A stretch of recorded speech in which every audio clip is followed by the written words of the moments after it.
जीवन हमें एक मौका देता है, इसलिए जब भी सही कॉलेज चुनने का समय आए तो सिर्फ मंगलायतन यूनिवर्सिटी आपके बेहतरीन भविष्य और सर्वांगीण विकास के लिए।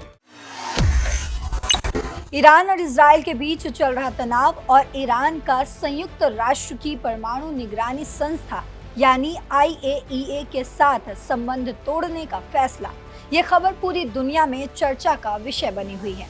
25 जून को ईरान की संसद ने एक बड़ा फैसला लिया। उन्होंने एक बिल पास किया जिसमें कहा गया कि ईरान अब IAEA के साथ सहयोग बंद कर देगा।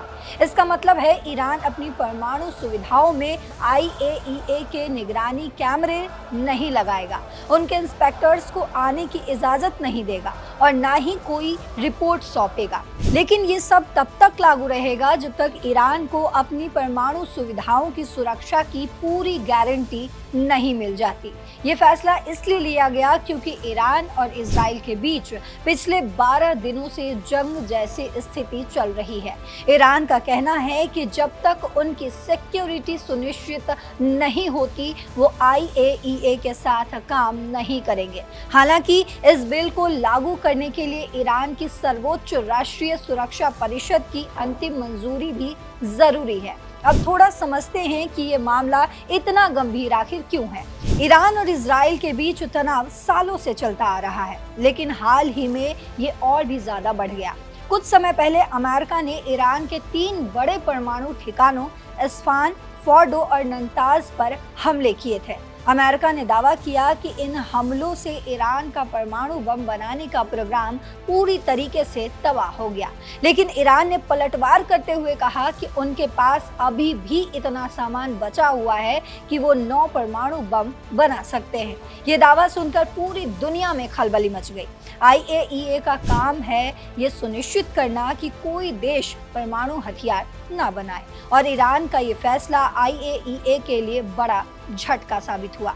हाल ही में कुछ एक्सपोस्ट और वेब रिपोर्ट के मुताबिक ईरान ने ये भी कहा है कि वो अपने परमाणु प्रोग्राम को और भी तेज कर सकता है अगर उसे और दबाव डाला गया। वहीं दूसरी तरफ इजराइल और अमेरिका ने चेतावनी दी है कि अगर ईरान ने IAEA के साथ सहयोग बंद कर दिया तो इसके गंभीर परिणाम हो सकते हैं। कुछ विशेषज्ञों का कहना है कि ये कदम मध्य पूर्व में तनाव को और भी बढ़ा सकता है और शायद एक बड़े संघर्ष का कारण भी बन सकता है। इसके अलावा IAEA ने एक बयान भी जारी किया जिसमें उन्होंने कहा कि वो इस मामले पर ईरान के साथ बातचीत करने की कोशिश करेंगे ताकि सहयोग फिर से शुरू हो सके, लेकिन अभी तक इसकी कोई पक्की जानकारी नहीं दी गई है कि बातचीत कब और कैसे होगी। तो इस फैसले का क्या असर होगा वो भी समझते हैं। अगर ईरान IAEA के साथ सहयोग बंद करता है तो दुनिया को ये जानना मुश्किल हो जाएगा कि ईरान अपने परमाणु प्रोग्राम के साथ क्या कर रहा है। इससे इजराइल, अमेरिका और अन्य पश्चिमी देशों के साथ तनाव और भी बढ़ सकता है। साथ ही इससे मध्य पूर्व में शांति की उम्मीदें और भी कम हो सकती हैं। कुछ लोग ये भी कह रहे हैं कि ईरान का ये कदम एक तरह का दबाव बनाने की रणनीति हो सकती है ताकि वो अपनी शर्तों पर बातचीत कर सके।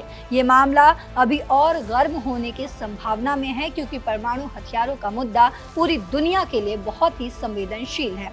आप इस बारे में क्या सोचते हैं हमें जरूर बताएं और ऐसी ही खबरों के लिए देखते रहिए दैनिक जागरण। नमस्कार।